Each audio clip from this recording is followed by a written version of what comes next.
You know I'm right. Nick Durst here with Joe Calabrese. And Joe, our guest today, I think it's just perfect. We got St. Patrick's Day coming up soon, and nobody knows more about St. Patrick's Day than him. Absolutely. We're going to talk about his St. Patty Day experiences. He's currently a broadcaster for the Philadelphia Union, and he previously covered soccer for a long time on ESPN.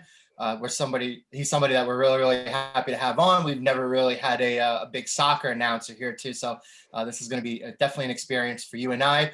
Mr. Tommy Smyth with a Y, not an I. Tommy, thank you for joining us today. How are you?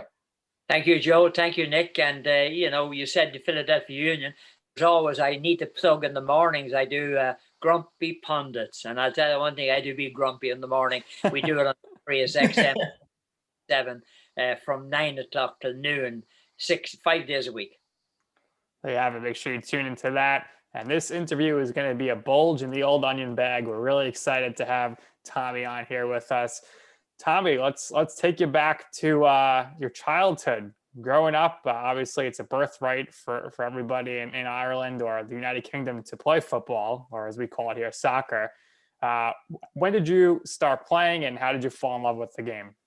Well, actually, we call it soccer too, so you're okay. Okay. Okay. I come from a very small place in Ireland called Knockbridge. It's about 4 miles from Dundalk. Soccer would not be the number one sport there, as soccer is not the number one sport in Ireland. Gaelic football is actually the number one sport in Ireland. And I grew up playing with my local club, St. Bride's, but I became a supporter of Dundalk FC, who played at Oriel Park. And each week, my dad and my brother Harry would take me in to see the games with Dundalk. And that's where I learned my lingo, and that's where I learned how to watch the game and how to play the game and curse and do a few other things as well, but it was a good education. No doubt about it. So 1963, you come to the United States to play with the Shamrock Club here for the German American Soccer League. What was that experience like for you, moving from your hometown to the United States of America? Well, you can kind of judge it yourself, right? Because the village I come from, there's maybe 10 houses in. The parish I come from, there were maybe 200 people in the parish at that time. And I arrived here in Rego Park, not very far from where I live now. And there were more people in one of those houses than there was in the biggest town that I was in. So, the culture shock was just unbelievable. Plus, I arrived on the 3rd of August, and the temperature was like 500, something like that. I don't know. It was warm. And I'll tell you how long ago it is, guys, and how different it is now. When I arrived in Kennedy, you walked down the steps of the plane. There was none of these things where you walked right into the building. You had to walk down the steps and in. And I was after being best man for my brother at a wedding the previous week. And that was an occasion in Ireland to buy a brand new suit. And the brand new suit was about, I'd say maybe it was 3/4 of an inch thick. And I had it on me, and I got off the plane. I had no idea whether the heat was coming up or whether it was coming down or where it was coming from. Just unbelievable. And to finish this little story, I remember I was staying with my aunt, and she was the superintendent of a building, so we lived in the basement.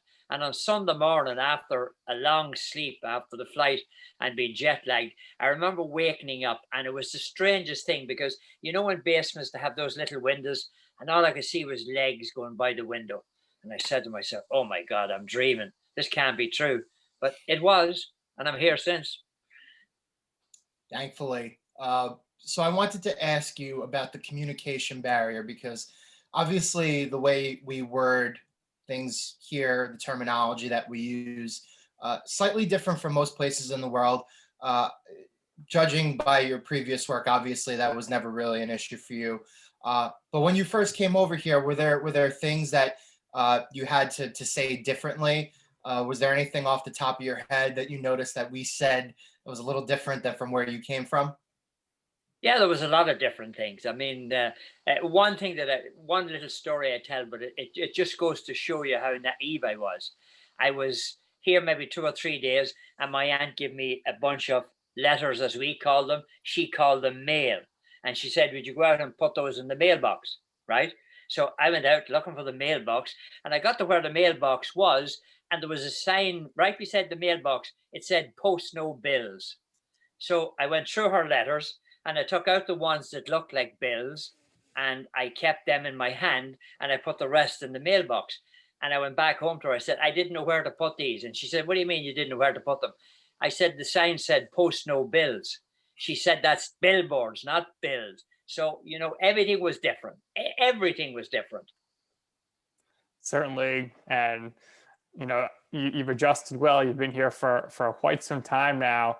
Longer than you. Yeah, absolutely. How often do you head home to Ireland? Well, before this pandemic happened, I generally went home twice. I go home every year for Christmas. See, it's funny, you still say home. After 57 years here, it's still home.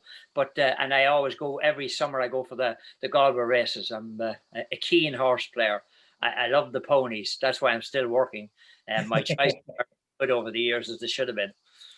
Absolutely. So how did you get involved with the MetroStars, which is the local team for Joe and I, now they're the Red Bulls, with Major League Soccer in 1996? Okay, I played Gaelic football in New York for many years. And as you said, I played with the Shamrocks, playing the soccer in the German-American League. And I got invited one day in Gaelic Park if I would announce the games in the park itself. It's an Irish park up on 240th Street in the Bronx where they play Irish football and hurling. And I started doing commentaries. And then I heard that in 94, the World Cup was coming to the United States. So I made a cold call to ESPN to know if there was any chance of getting a job in the World Cup. And a guy called Dennis Denninger was very nice to me, took me up to ESPN, gave me lunch. And I didn't get a job in the World Cup. That's the long and the short of it. But at that time, the ESPN were opening their international station, and it dealt with a lot of soccer. And I was asked if I would like to do a soccer game. And my first soccer game was from Brazil. Now, me being a smart Irish guy, thought that Brazilians spoke Spanish, which of course they don't. So it came close to doing the game. And I realized that I couldn't pronounce some of the names. So if you were watching that game that night, there were two players, Alex and Dan. And if you've seen those players, you would imagine they were going to be mainstays for Brazil for the next World Cup. Because anytime Tommy had a problem, Alex got the ball. And if he couldn't find somebody else, he passed it to Dan. And that's how the game went. It was an experience.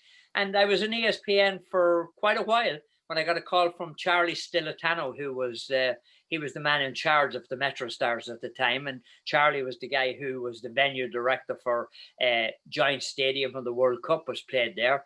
And he said, come down, he said, I'd like to talk to you. Because he had been watching me doing stuff on ESPN. At that point in time, we had managed to get the Champions League stuff as well as everything else. And they offered me the job as the announcer for the MetroStars, and that's how I started. And strangely enough, the guy who was the play-by-play on the game when I was doing the MetroStars first was Joe Tollison. Now I work for Tollison. Voice. Yep. Joe, boss, that's serious. So, I mean, it goes around, man, and it goes around, and it keeps coming back. Yeah, Joe Tollison does the Madison Square Garden stuff. Correct. When Nick and I go to Rangers games, he's the guy on the PA system, for our listeners who don't recognize the name immediately. So you made a cold call to ESPN, which is interesting. Did not know that about you. So was there any type of auditioning process before they allowed you the opportunity to call games? And then when you went to the call games for the MetroStars, did they go previously on the games that you were doing? Was there an auditioning process for that too as well? Yeah, strangely enough, I hadn't done games on television.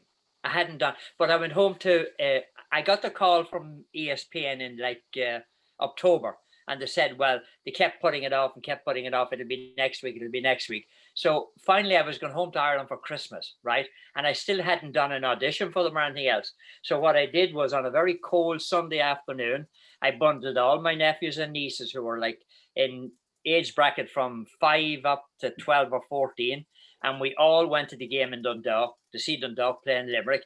And I sat them all around me in the stand. And I sat in the middle of them and I did the commentary of the game for them as we were sitting there. Now, I knew if I can satisfy these bunch of little you-know-whats, I'd be fine. So it went well. They thought it was great. I came back and ESPN just called me and said, okay, you're doing a game Santos against Guarani.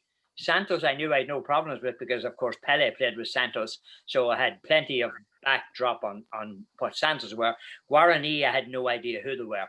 But I started doing the Brazilian Championship. And I ended up doing Brazil for maybe, I don't know, maybe 18 or 19 years. And I've also, I got it's funny how I'm trying to weave a story in here to you, just so as if you have younger listeners who are listening to this, and I know you have many of them, I don't ever want them to get discouraged by something that happens that would say, no, you shouldn't do it. At one point when I was doing the Brazilian Championship, I got a call from the Big Ten in the US.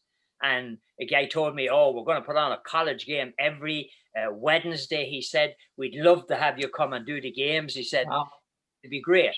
And I said, sure. And my wife, Tressa, who's also Irish, we discussed it. I said, this is going to be great. I'm going to travel around the country. I'm going to see all these college campuses, and I'm going to be on television every Wednesday. I said, this is fantastic. So this went on and on. You know how it is in television and radio. And finally, I called the guy. And I said to him, hey, what happened to the big job I was getting? And he said, well, I'm sorry, he said. I have to tell you, he said, they decided to go with Desmond Armstrong, who had played with the United States and was a college graduate. They said, seeing as how you have no college affiliations or anything, they thought it would be better to have one of their own. Now, to say I was devastated was just putting it politely. I could call it a lot of other things. And that night, myself and my wife said, oh my God, what? So on the next day, I go to Bristol to do a game, which I did an awful lot of games off the monitor in Bristol. And as I walk into Bristol, the big boss shouts at me, Smitty, that was all I ever got up there. Come here. And I said, okay. Now I said to myself, I'm in trouble.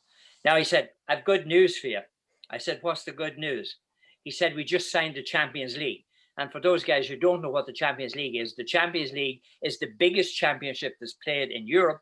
It's the champions of all countries come together for such a big occasion. And it is a really big occasion. He said, we've signed it. He said, you're going to be the #1 analyst. And the irony of the whole thing was the Big Ten job was going to be on a Wednesday.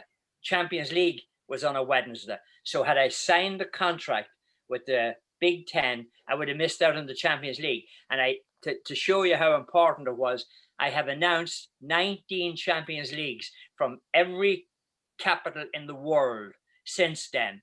So I would have missed out all on that. So sometimes when the door closes, the other one opens, and you need to get in very quickly. Yeah, everything has a way of working themselves out. And it's funny, you mentioned you used to call a lot of games off the monitor in Bristol. And for your peers in the broadcast industry, that's a new thing they've had to do the last 12 months. However, you've been used to that, right? Because you're always doing the games from stateside. Yeah, I've been known in a year to do 250 games.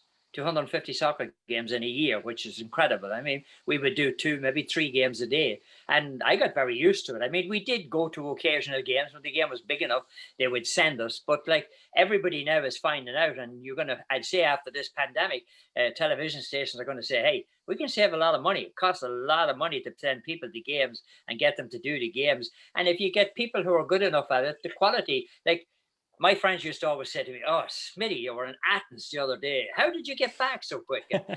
Or in Moscow. Sure. And they'd be saying, oh, you must have millions of travel miles. Yeah, sure. I could buy a hotel with the miles I have. It's funny. You mentioned Pele. I wanted to know if you remember, or if you were here in the area at the time when he played for the New York Cosmos, because the Cosmos were huge. They were the most popular team in New York. This is a time where the baseball teams and the NFL teams weren't too well, and the Cosmos really took over for that 2-year period there where he was here. Not alone was I here, the first night that he played in Randall's Island, I went to the game and didn't get home till 4 o'clock in the morning. Wow. Because the traffic, nobody expected that the amount of people that showed up was going to show up. And if you've been in New York and you know the Triborough Bridge, that's where Randall's Island is. It's at the bottom of the Triborough Bridge. And that's where the stadium was. and to get out of it was a disaster. In fact, there's a story told about that night that not an awful lot of people know. When they were televising the game, it really looked really nice. The ground looked perfect and everything. Most of that ground was dirt and sand, and they actually sprayed it with green paint. So when you seen it on the television camera, it looked like it was a beautiful green field. But that was the start of it. And I mean, I used to go to the Meadowlands then when the Cosmos went there. And the guy I do Grumpy Pundits every morning with a guy called Rodney Marsh. Rodney was one of the big stars of the NASL. He played with Tampa Bay. He came from England. He played with the English team. He captained Manchester City. He was on Queen's Park Rangers. So Rodney was very well known in America. Came here, played with the Tampa Bay Rowdies, and New Yorkers hated him. They hated this guy. He had big blonde hair, and he scored goals like they were going out of style. And he was the most arrogant, you know what, and he still is. I have to deal with him every morning just in case he's listening. But you know, it was a great time for soccer. The problem was that, you know, I suppose the thing was that there wasn't enough of people to support the league. Everybody says the Cosmos ruined it. The Cosmos didn't ruin it. It was when the Cosmos went to other places and they couldn't get. I mean, the Cosmos could play in New York and play to a full house every night. But it was when they went other places, they couldn't draw the same kind of crowd because there wasn't any interest. But it did set the tone for soccer, because the kid who was forcing his dad that time, oh, I want to go to the Cosmos. I want to go to the Cosmos. That kid is now members of Fortune 500 companies with big bankrolls behind them and lots of money to spend. And they're the ones who have moved the soccer as it's going in America. Yeah, it's certainly Cosmos made a huge impact for American soccer, and who knows where it would be at today if that team didn't have the success it did. You've obviously broadcast so many matches, tournaments. What would be your favorite matches you've broadcast, and what are some of the most memorable moments of your broadcasting career? Okay, I would say probably my favorite moment, well, Manchester United against Bayern Munich in 1999 in Spain. It was the Champions League final.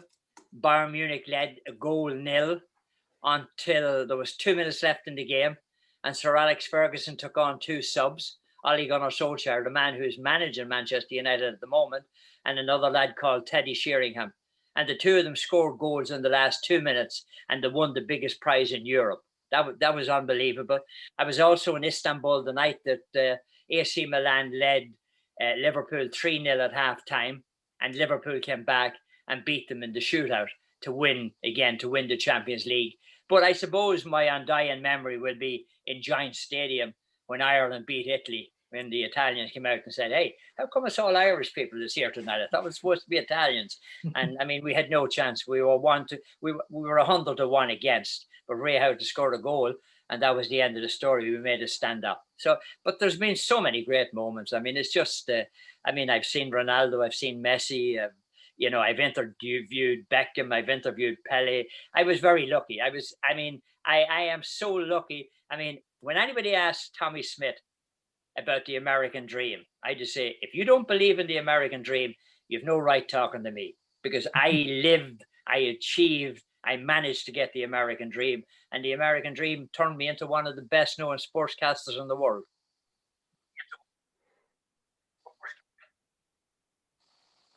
Yeah, no doubt about it. Your dreams have come true, and you're one of the most well-known, if not the most well-known soccer commentator there is. How did the Grumpy Pundits show come about? Well, the Grumpy Pundits show came about because I was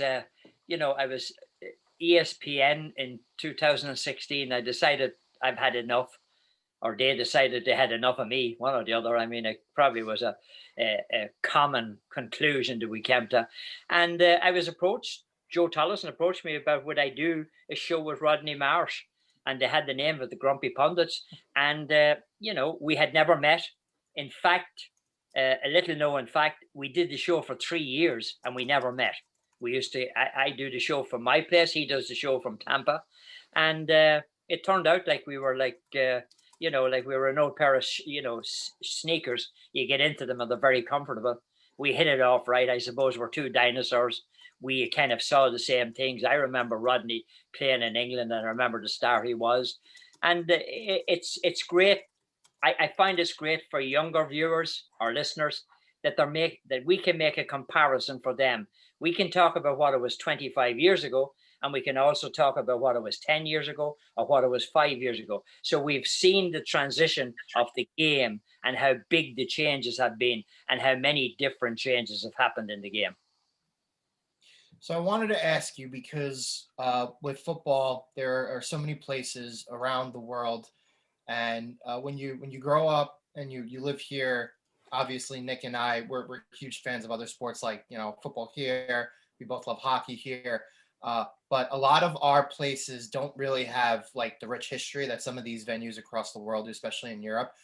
So I wanted to ask you, what do you think is the best venues to watch a game? I have a cousin who is a huge Man U fan, so obviously he's been to Wembley Stadium and loved it there, and there's all that history there. But I mean, outside of Wembley, because that's always one of the first places that are mentioned, what would you consider some of the best venues out there to watch a game in? And is there any one in particular that you had the privilege of going to that you would consider your favorite? Yeah, well, just something else here that I need to tell you. For the past 3 years, I have been the Amazon voice of the Thursday night football. Yeah. right now. So I'm a big NFL fan. I was an NFL fan when I came here. I'm a huge Giants fan. To me, there's no place like Giants Stadium. No place like Giants. Yeah, and I'm a huge Rangers fan too. I go back to Matt Messi and all those guys. So I'm a Knicks fan. Like, I'm a New Yorker that has an Irish accent. Just There you go. Obviously, around the world, as you said, Wembley and places like that, or the Maracanã in Brazil, where they can practically hold 200,000. But when you go to the big house in Michigan and there's 120,000 people there, I'll tell you one thing: it's pretty hard to beat it. Or if you go to South Bend in Indiana and you go to the home of the Fighting Irish, I mean, on a day when there's a game on, those places, every place has their own kind of, there's a vibe to every place. I would say the most enjoyable place I've been in is the Bernabeu in Madrid. That's where Real Madrid play. And there's just something special about the stadium. But there's just so many great stadiums. And we have a stadium in Ireland called Croke Park that holds 87,000 people. It's considered one of the best stadiums in the world. It's where we play, again, Gaelic football and hurling, and occasionally they play soccer there. That is a very special place for me as well, obviously, because I'm Irish. But there's just so many places. But I'll take a spot in Giant Stadium any Sunday that anybody can give me a ticket. That's the problem. There you go. Very expensive ticket there. Oh. How do you differ your preparation for a broadcast between a soccer match and a football game, Thursday night football games? It's one of the things that amazed me when I started doing the Amazon, because like over the years, we have scrounged for information. Even though soccer may be the most played game in the world, the information flow of it, people that's involved in the soccer, to see it as well as our game, everybody knows about it. We really don't have to do anything about it. The NFL goes the other way.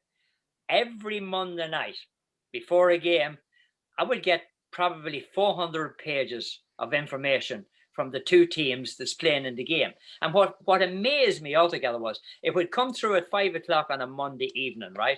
And it would have the details from yesterday's game to the last half yard that a running back picked up. It's unbelievable. I mean, their system of getting information out to people, it has to be the best in the world. I mean, if there were a spy organization, they would be unbelievable, because the information to come up with. And it was just, the problem was, so much information and so little time, because I'm doing Grumpy Pundits for 4 hours or 3 hours in the morning. So I have to prepare for that.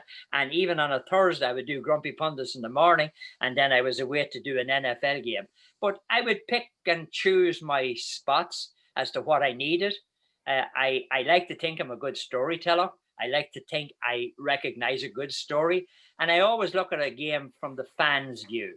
I mightn't have been, I'm certainly not as well up to date with the X's and the O's, but I know that, I keep trying to tell that to announcers when I'm talking to them all the time. Sport is not intended to be a religion. It's supposed to be somewhere where you get away from what you're dealing with. Let it be bad, let it be good, whatever it is. It's supposed to be enjoyment for a couple of hours that takes your mind off the world. And, you know, sometimes nowadays, I find it, and this is not a knock on announcers, but I am going to let it go anyhow. Some of them talk too bloody much. They're talking, they're really talking me out of the game.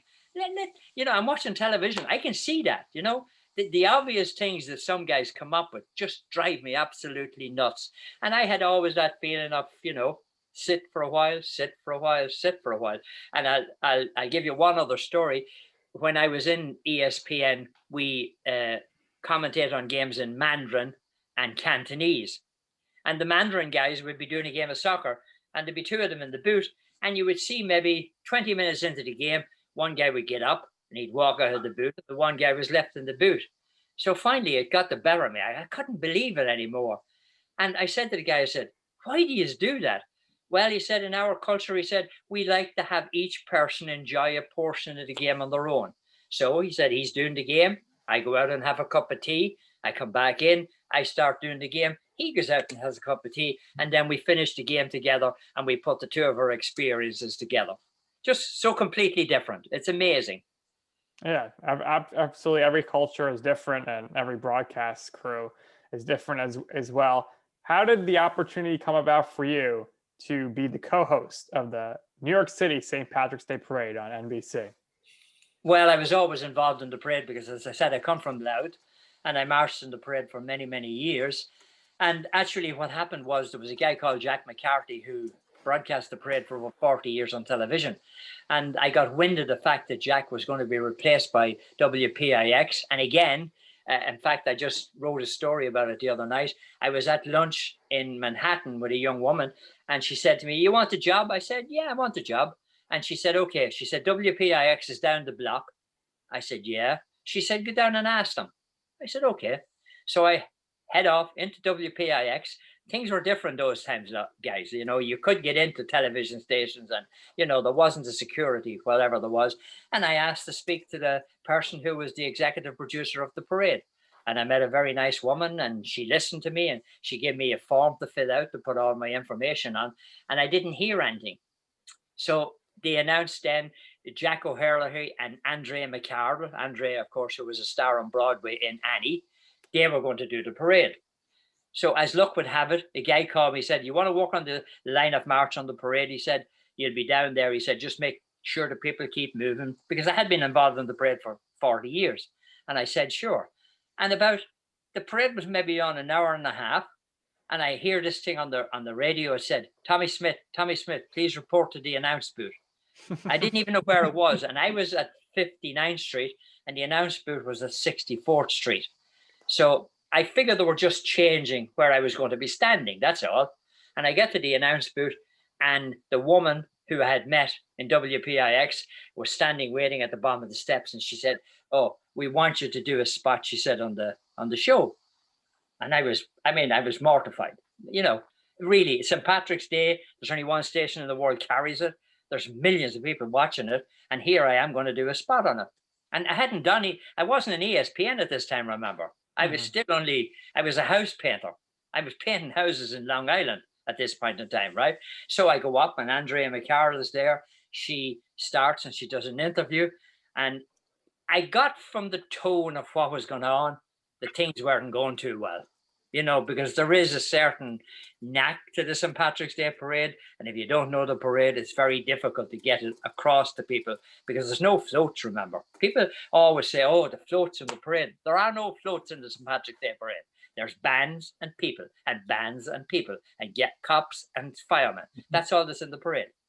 So we did a segment and I was getting up to leave. And she said, the woman said to me, she said, could you stay for another?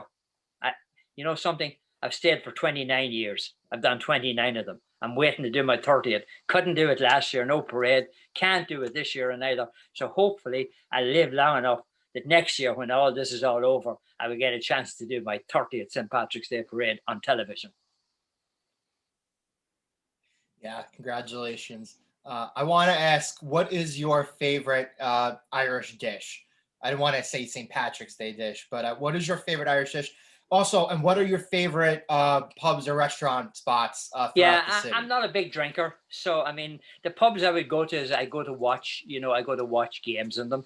Basically, it's all over the place. I like Rosie O'Daly's, um, and I also there's a few smaller ones that I like. I mean, there's a friend of mine, Stephen Rogers, has a place on Roosevelt Island. It's a place called Granny Annie's. It's just opened. Unfortunately, their timing wasn't great, but it's a lovely spot. Unbelievable view of the city. You're down on ground level and you're looking across, and the car comes across on the top on the wire. It's brilliant. So that's my favorite dish. I don't really. I love. Strangely enough, sounds stereotypical. Is that the word? Irish stew. Love it. Absolutely love it. I mean, that's what when I'd be away when I was with ESPN, I'd be gone sometimes for 2 weeks at a time. When I come back, Trass always had the stew ready for me. That was my treat when I came back. Tommy, But is it an American thing to eat corned beef and cabbage and potatoes on St. Patrick's Day, or do Irish people actually eat that as well? Irish people in America eat it. It came from the fact that in Hell's Kitchen, the people were very poor. And what they would do is they would buy a chunk of meat and they would put it in, those 5-gallon cans for your painting, and they would salt it. And that's how corned beef and cabbage became.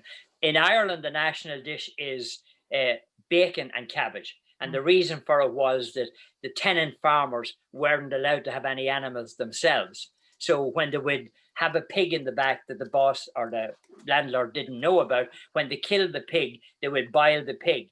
And to make sure they were never caught, they would always pile in cabbage on the top of it, because that killed the smell of the meat coming out.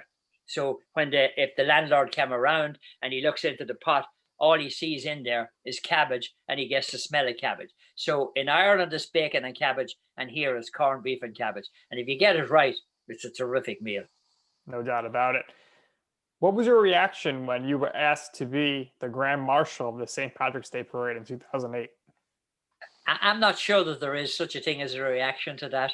I mean, you come here a young man like I did, and you arrive in the States and you get involved, and I was involved in the community, and I'm emceeing dances, and I'm announcing football games, and everywhere I go, people know me. And John Dunleavy, who was the chairman of the parade that time, called me. It was on my birthday, actually, 2 years beforehand, and he called me, and we were sitting in the Riverdale Steakhouse up in the Bronx, and he said to me, "Would you consider being Grand Marshal?" And I said, "Come on, John." I said, "You're winding me up now." "No, no, no." He said, "I'm not." I said, "You're serious?" He said, "Yeah." Well, it was like somebody just took the chair out from under me, to think that, the parade, which a lot of people don't realize, is 250 plus years, and it has gone through wars and everything else. It's been on the streets of New York for that amount of time.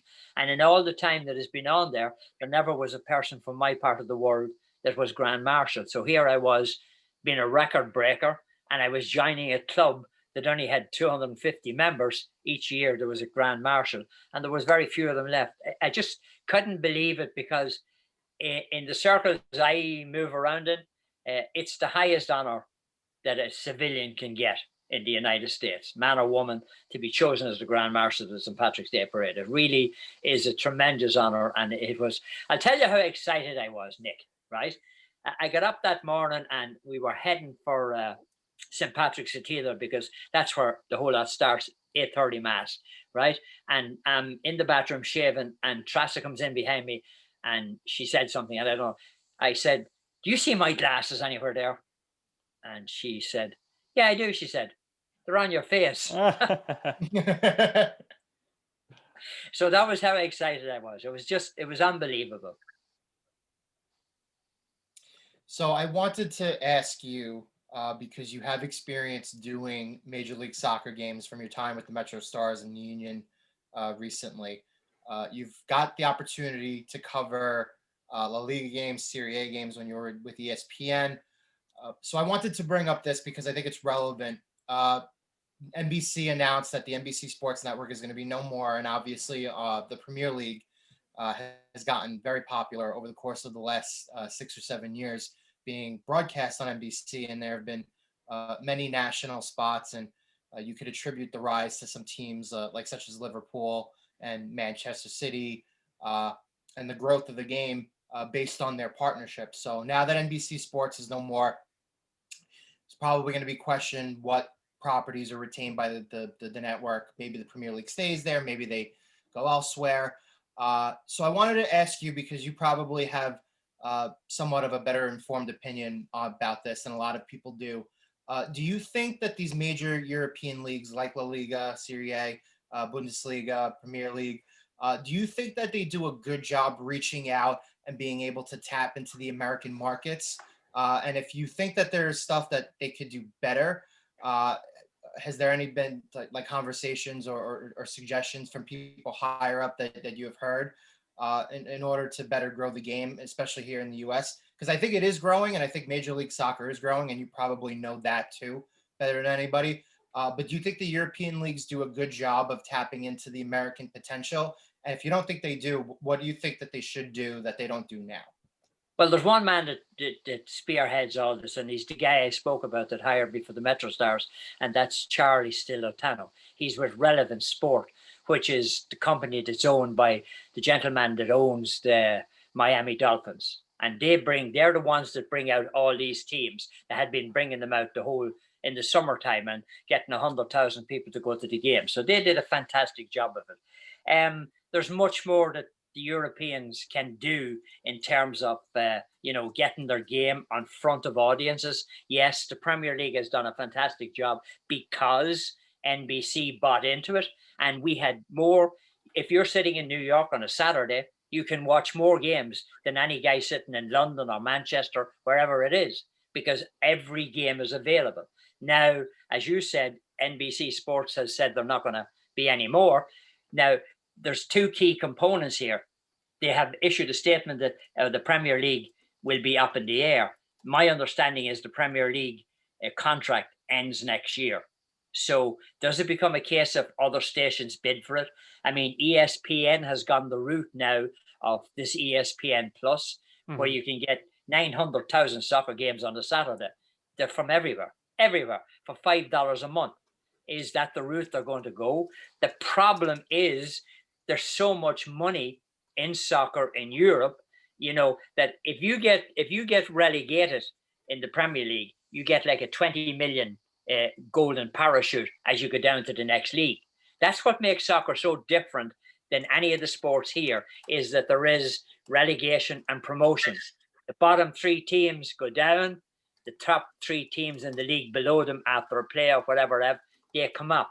So the amounts of money that's involved in the broadcast deal is what the big problem is. And, I would imagine that at some point they're going to have to lower the prices, because I don't think that you can keep doing what they're doing and charging the kind of money they're making. Like when you see somebody, like people just say to me, yeah, but look at American football, look at the money they make. Yeah, sure. Look at the money they make. I give you an example. There's a guy called Gareth Bale who played with Real Madrid or signed with Real Madrid from Spurs, and he sat on the bench. He was making almost $1 million a week for sitting on the bench. And these guys, keep in mind, they get paid 52 weeks a year. So he's getting 52 million a year for sitting on the bench. Look at Messi's contract. I mean, Messi's contract, you could run 5 countries on it and still have money left over. He was getting that much money. And every time he signed a contract, he was getting 150 million pounds. So every time he signed a new contract, it was like they had to buy a new player, because he had to get 150 million pounds signing on bonus. So the money that was in soccer before this pandemic was absolutely unbelievable. Now, so much of your question is going to be answered by how the pandemic shakes things out, because there are clubs in Europe now that are going broke. Barcelona bankrupt. Biggest club in the world, probably one of the biggest clubs in the world, played the best football in the world. They're going bankrupt. Real Madrid's nearly as bad.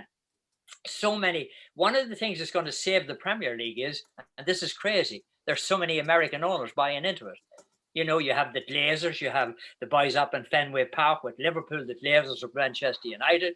I mean, they're all over the place. They're all over the place. And you even have players now like, Tim Howard, who played on the US national team, played in England for many years. He actually owns a club in England now. So Right. they're investing into it. And then you have that other guy, this coach of the Nets. What's his name? Steve Nash. Steve Nash. Steve Yeah. Nash. He owns a team in Spain. So, I mean, the American money that's flooding into the European game could save them. But definitely, to further the game, they need to get more exposure here. And whilst, you know, I say this softly because I don't want people pushing back at me, NBC was doing a great job. And NBC did a fantastic job. And, you know, Robbie Muster's a friend of mine, Robbie Ayer's a friend of mine, and they did a fantastic job. The only thing was that as it pushed forward in America, the American audience only became aware of the Premier League. So the Premier League is huge, where Serie A, the Italian league, La Liga, the Spanish league, the Bundesliga, they're all trailing so far behind because it became almost a one league country. The Premier League is probably as popular here as it is in England. Yeah, and of course, the other athlete that owned a team was Mike Piazza in Italy, and they had some issues. But you know, ESPN losing the World Cup was a big loss for them. But it didn't really work out for Fox the first time around because U.S. did not make the World Cup, which was a tremendous embarrassment. What do you see here for the immediate future here for the U.S. national team? Oh, the U.S. national team at the moment, they are probably at this stage in their development, they're probably better off than they have ever been. The amount of young American soccer players who are now playing in Europe, and I'm saying, with all due respect to the guys who came before them, the Brian McBrides, the Clint Dempseys, Casey Kellers, you know, all those guys, they did a fantastic job of pushing it. But now these guys are getting signed in and they're becoming like Pulisic, major star with Chelsea. You have McKinney, major star with Juventus. They're two of the biggest teams in Europe. And now Juventus, who never depended on anybody practically that wasn't Italian, are depending on this young American kid. I mean, the Bundesliga, there's so many players. Claudio Reyna's son, he's playing with Borussia Dortmund. Claudio is involved with, I think it's Austin. Yeah, Austin, the new Austin team. And his son is a fantastic player. So as you go around now, you could put your hand and say, okay, there's 25 players in the US now that are world-class players. The problem is that Berhalter, he needs to take them now and he needs to get them to become a team. It's not good enough to win a World Cup. I've always said that the day that the United States say, okay, we are going to win the World Cup is the day that the United States will win the World Cup, because they have the resources, they have the population, they have everything. I mean, people say, Tommy, you're mad. And I said, well, if I told you 10 years ago or 15 years ago that the US were going to win 5 or 6 Tour de France, when did you ever see bicycle riding in the US? Yeah, but I know it turned out to be a bad story, but they still nevertheless won, and they had the capabilities. Now, when the US say, okay, we're going to put the funds, we're going to put everything together, and we're going to push, the US will make a good run in the World Cup. And this could be it. If the approach is right now, I have never seen as many stars on the landscape as there is now, stretched around the world. I mean, you have McKinney's after signing with from Philadelphia. He just signed with Hank in Belgium. You have Aronson, who just signed with Salzburg in Austria. I mean, there's two guys, local guys from Philadelphia. You have that kid went from the New York City team. What's his name? Harrison. He went to England and he's become a star. So there are young men available to play, and it's a quick case of getting them together now and putting them together and making a team out of them. And that's one of the big problems with international football. Managers don't get enough of time with the players. So you have to be going on what they're doing, and you have to be watching what they're doing with their clubs. But when it comes to putting a bunch of individuals together, you know, you may have, I always say that you can have 11 individuals who are brilliant. And if you have 11 individuals who are not so brilliant, but are a team, they're the ones that's going to beat the 11 that's brilliant. All good stuff. And I also agree with you. I think more so than ever, you're seeing American players get to that really high level and be able to go to teams like Chelsea and be able to compete and be the top players of the profession. So everything that you said is totally true. We thank you for coming on. This was really, really fun. This was really, really knowledgeable. And I think a lot of the answers that you gave, I think are really great, especially if you're just a casual kind of soccer fan like Nick and I are when you get into it during the major events. But I do have one last question for you, and I hope you don't take offense to this. But I want to know, for somebody who's looking to speak in an Irish accent, do you have any tips or do you have any nuggets to make it easier? Well, you either got to do one or two things, right? You got to talk real quick, or you got to talk real slow. One of the Cork accent has got to be a singing, there you are now, boy. There you go now, boy. You have to soften everything at the end. Don't be harsh. Irish accents are not harsh. That's the one mistake an awful lot of these movie stars make, and they make a harsh accent. They're not harsh. Irish accents are soft. So just have a soft accent and lift it up at the end, There you go now. Oh. Very. Oh, very, very good advice. And get your money. Oh no, I can't say that. Sorry. I was going to give out some betting tips, but I realized that I'm way ahead of myself. I will say that if you are going to bet, I think Manchester United are a good shot at winning the Premier League this year. Everybody tells me City's going to waltz away with it. I think Manchester United are a good shot at it. For our listeners, our degenerate listeners like myself who do gamble, I am now going to bet Man U to win the Premier League. Tommy, thank you for coming on. Thank you for doing this with us. Really, really appreciate it. We always give our guests the last word. So if there's anything else you would like to share, promote, or share, personal story with our listeners, go right ahead. Thank you again for doing this. This was a lot of fun. Now, Joe and Nick, it was my pleasure. Let me tell you, I love to find people like you who are willing to go out on a limb and do something that nobody else will do. And, you're way ahead of the curve. And let me tell you, I always say the bandwagon is moving. And like you said earlier, soccer is becoming very popular in America. I'm not going to say that MLS is going to win over the soccer population or the sports population in the United States. But I'll tell you what, the European game and the South American game can, because when you travel cities in New York now, Philadelphia, and you see these kids with Messi jerseys on them, Ronaldo jerseys on them, Wayne Rooney jerseys, you would never see that 20 years ago. There just wasn't that knowledge. And now the fact that the world is so close and so together, like you said about the communications earlier, when I came here first, it was to call my mother. It cost me $5 a minute. Now, and it was a 3-day phone call, because I would have to call the store and I say to the owner, I couldn't say have my mother there tomorrow because you mightn't see her. I would say have her there the next day. And people used to say to me, you were a cheap son of a bitch, weren't you? And I said, no. They said, why didn't you get her a phone? There was a 7-year waiting list to get a phone. Now you have the communications where phone calls. I was just on to my brother before I came down to you here, and it was free. And I was looking at him. I'm looking at him back 3,000 miles away. So the world has changed so much. Don't ever be afraid to take a chance. And the one thing I always say to people, young people in particular who are going out into the world trying to get a job, don't let anybody else tell you you can't do the job.